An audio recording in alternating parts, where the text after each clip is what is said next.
just in a field behind the sheds here that's had brassicas in it this past winter for strip grazing some of the young stock.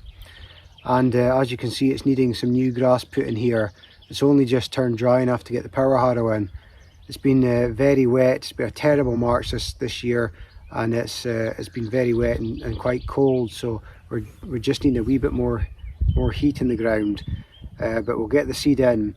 But before we do that, we've had a few problems with drainage in this field, and I'm going to talk a wee bit today about just how geology and farming work together and dictate what you can do with your ground, whether that be low-lying, marginal or upland. Geology always has a hand in what you can actually carry on your land. So we're ideally suited for livestock here, with being a marginal farm. We are region 1, but we class as marginal, and we grow grass very well and brassicas. We have boulder clay underfoot, which is a glacial till with a shallow soil horizon. So we've had a terrible job with drainage in this field this past winter while we're trying to strip graze these brassicas, and that's mainly because we've got 2 springs in the field. We've also got shallow lying shelves of rock with boulder clay on top of that, which is impermeable. So you're creating a seal for that water. So what we're going to do is we're going to tap into that spring that's just behind us there. I don't know whether you can see, there's a lot of reeds over there, and it's quite a wet area. It's been like that for quite some time actually. So we're going to channel that down. I don't know if you can see past the machine down there, right down there to a pond that we're going to create down the bottom. There always used to be a pond down there actually, which has kind of dried up over the years, and that's probably mainly because any stone drains that there were have collapsed in due to heavier equipment over the years, and also because of the boulder clay we're getting soil compaction as well. So it's probably a bit of both. And what we're needing to do, so we've got the digger in, the pipes here, the round stones here for drainage, and we've already had the professionals in, and we've broken through this rock here, this shallow layers of rock, and as you can see, they're quite, it's metamorphic rock. I don't know if you can see that there. It shatters very easily, it fractures really easily, and that's why we have a lot of springs on the farm. It's got a lot of roots to come to the surface. So we've broken through these shelves of rock. So we'll get this out the hole, we'll pipe this down, and hopefully we'll redirect the water and create a nice pond feature down the bottom. So let's see how we get on.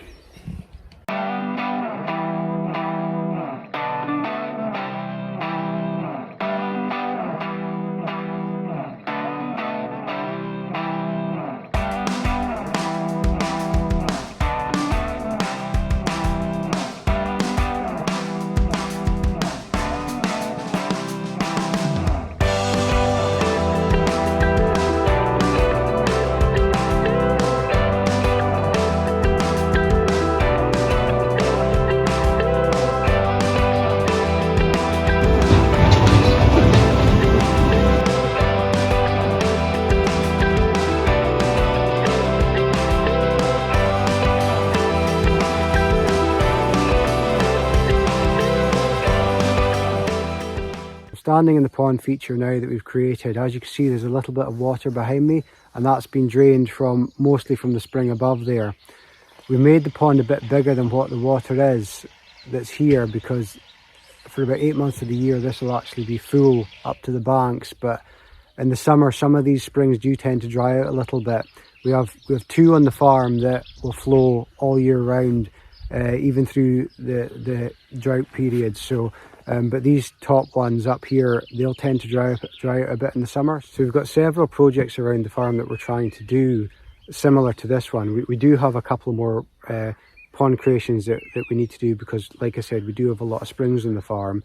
We also have wetlands, a few areas of wetlands and hedgerows, which would be great. We want to do them in connected, so it's better for the wildlife, and also it provides great shelter for the livestock. So everything we're doing is actually, it's all for a purpose. It's for the livestock, because we are a livestock farm, but we're also very, very keen to work with the environment as well. It's high up our priorities list, and actually I think most farmers you speak to will say the same thing. They want to be doing their bit, and what I would like to say on this is that the way the environmental schemes are scored at the moment is that it's a point system, and it really favours the big players, estates, big farms that can afford to take off a chunk of acres and say, well, we'll put that in trees, or we'll do this, that or the other, and it doesn't favour the smaller units.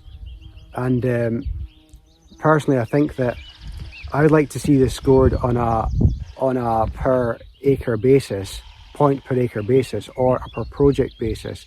It's the only way we're going to bring about change, improve our businesses, work towards that carbon neutral status, and work with the environment. And I know that this is due for a shake up in the coming years anyway, and I think that from what I've heard it will be on a per project basis, I think. But I'd be keen to know your comments about that, if anybody's got any comments and thoughts about that, if they've had any difficulties with the same thing. But anything we do just now, like I said with this field, it's purely about production, because with your carbon audit and working towards being carbon neutral, one of the biggest things is output. It's all to do with output, and that's what it should be, because the more grass that you can grow, the more productive you can be, the more carbon you're going to take out of the atmosphere. So it's actually better for the climate, and it's better for feeding the world. We've got to feed the world.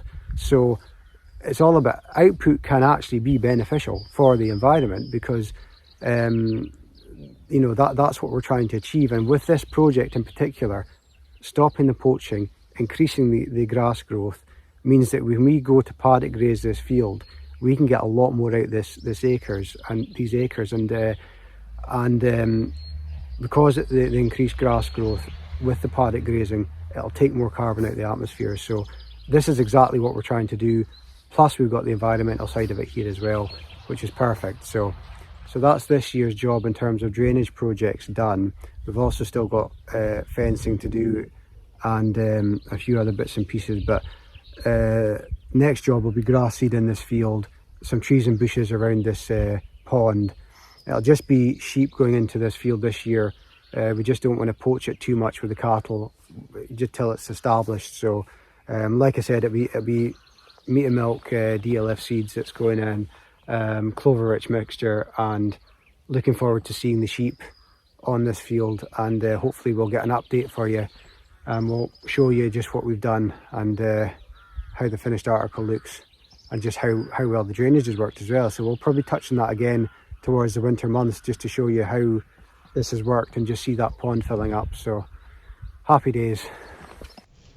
So we've just got a cow in the crush here just now. She's had she's having a wee bit of bother with this calf. She's about 7 days overdue. This was one of the AI group, so she's been at the same stage for about an hour now, pushing on it. So I'm just going to give her a wee hand. I've had a feel, and it looks like there's enough space to get it out, but she's just taking a while to get it up the channel. So we'll just get the jack in her and give her a wee pull. So hopefully we'll get this out. Okay, so there's space there. I think there's enough space, so just pushing a wee bit. So we're just going to work with her contractions. I've got this a new Vink jack here, so I'm going to give this a wee test as well. Let's just pull with her contractions. I might have to readjust that rope on the front leg there. It's quite far down, but let's just try and get the head out a wee bit if we can. Come on, Calving, I think it's alive still, so come on. Just work with her contractions. I don't want to put too much pressure on. That's it. That's it. That's it. That's it. Slowly pull. It's not that hard to pull actually, which is great. And then hopefully any fluid will just run out of its lungs there. So just keep pulling slowly. Good girl. You're alright. She's sitting down a bit, which is not ideal because I'd like to get a wee bit more fall on that calf. It's coming a wee bit straight, but we don't really have a choice because of the way she's sitting, so just slowly work that calf out. Alright girl, you're alright. You're alright. Come in here. There we go. There we go. Lovely. Nice heifer calf. So we'll just get these ropes off. There we go. Good girl. Nice heifer calf. It's not choked at all, but we just needed to give it a wee hand because I think the longer you leave them at them, we have the equipment here, we've got the crush here, so, and plus it's an AI calf, so we want to keep this one. So we've actually had a very good calving so far, but it doesn't matter who you are, you always get one or two. So we got this one out though, it's all good.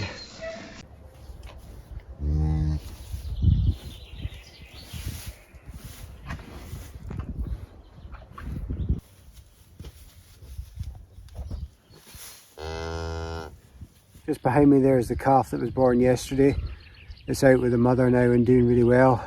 Really pleased with the calf. It's a lovely heifer calf. It was 7 days overdue, and the bull we used actually does have long gestation figures. And in that case, for that bull, there's a lot of calves registered off the bull, so you can trust. You're more likely to trust the figures are more accurate the more offspring they have, so there's just more data available. So we knew that she probably would be overdue. We did follow that up with a bull. She was run with one of our stock bulls, who it's the first year we've had the calves off the bull, and he's proven to be short gestation by roughly about 4 days. So when you've got a bull on AI that's a long gestation and followed up with a bull that's short gestation, you do start to ask questions of, is it actually an AI calf? So we just left her though. Obviously we didn't bother with inducing her because just in case that it was with the second bull and she's showing signs. Sometimes they can show signs about 10 days or so early anyway, so we just left her. But as it happens, it is an AI calf. She's just 7 days overdue with it, but it wasn't a hard pull in the end, so reasonably happy with that, and delighted to get a heifer calf off of that. It's an older bull we used. It's one of a golden oldie, and you can't actually get these straws anymore, they're not available, so really pleased to get heifer off that mating. So yeah, delighted with that. Just putting the last of the cows out today. All the cows and calves are out. These ones are due to calf in a couple of weeks time. There's just 2 bulls left inside. Best time of year for a livestock farmer. Just so many months of hard work, feeding, bedding, and it's great to see them out of grass now. Just what a feeling. Fantastic. It frees up so much more time to get on with other things that are needing done. It's just amazing how much time it actually takes out your day to just get the maintenance when you've got them inside. But as I said before, because we're heavy ground, the animals that aren't in the brassicas are inside in the winter, and when we do finish the brassicas, they come in for calving anyway. So what a feeling to get them out, just great.